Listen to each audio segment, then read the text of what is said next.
जय हिंद। हमारे भारत देश में जगह जगह आजादी के अमृत महोत्सव की तैयारियां जोर शोर से चल रही हैं।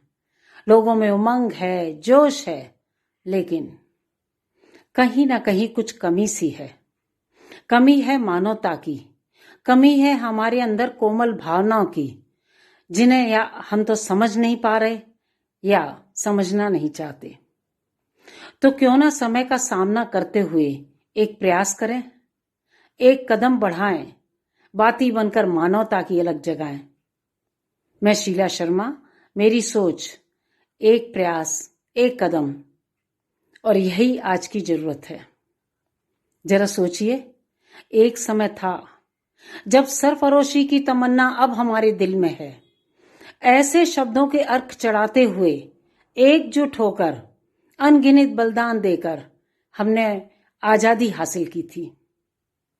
पर धीरे धीरे हमारे झूठ ने, झलकते सुरूर ने, स्वार्थता के खिलते गुलशन ने उसी मां के गौरव अभिमान का रुख रसातल की तरफ मोड़ दिया। जीवन जीने के मूल्यों के साथ साथ हम उन बच्चों को भी भूल गए जो देश के भावी भाग्य निर्माता हैं।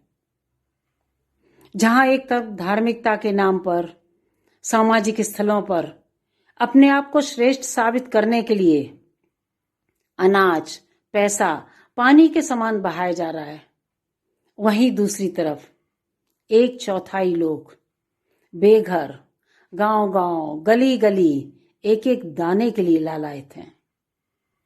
ऐसे सजीव दृश्य जब हम अपनी आंखों में उतारते हैं तो टीस सी उभरती है कि उन बलिदानों का ये सिला। एक सुनसान दोपहर में मैं निकली गली के चौक पर। 2 अजनबी सायों ने तब देखा चौंक कर। उनकी आंखों में थोड़ी शर्म, थोड़ा डर दिखने लगा।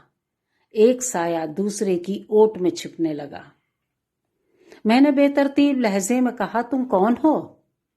इस भीषण गर्म मौसम में खड़े हो, मौन हो?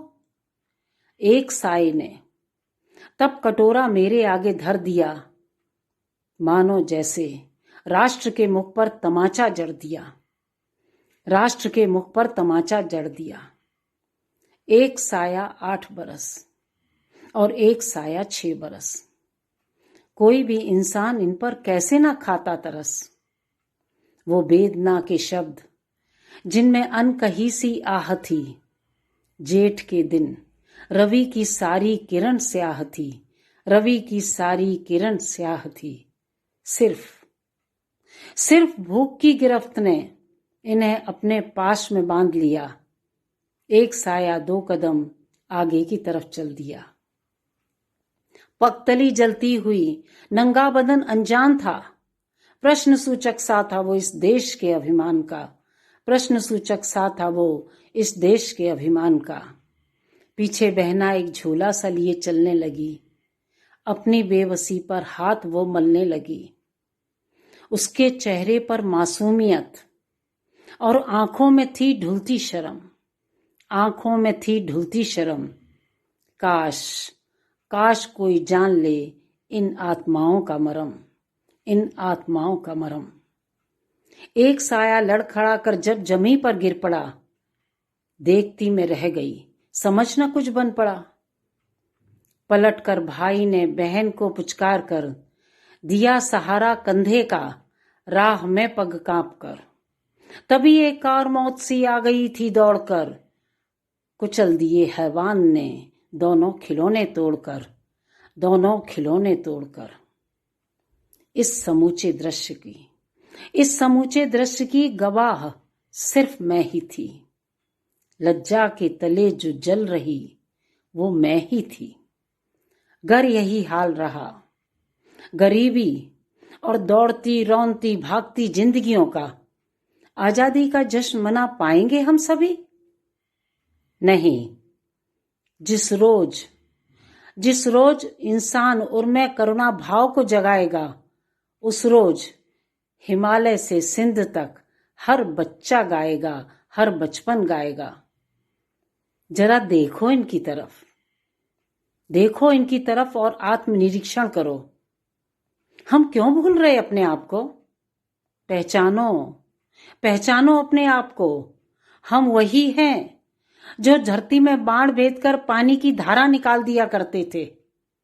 हम वही दिलेर हैं जो चक्रव्यूह से निकलकर आने की रचना जाने बगैर चक्रव्यूह में प्रवेश कर गए थे। हम उन्हीं के वंशज हैं जिनके द्वारा फेंके गए राम नाम के पत्थरों ने समुद्र पर सेतु बना लिया था।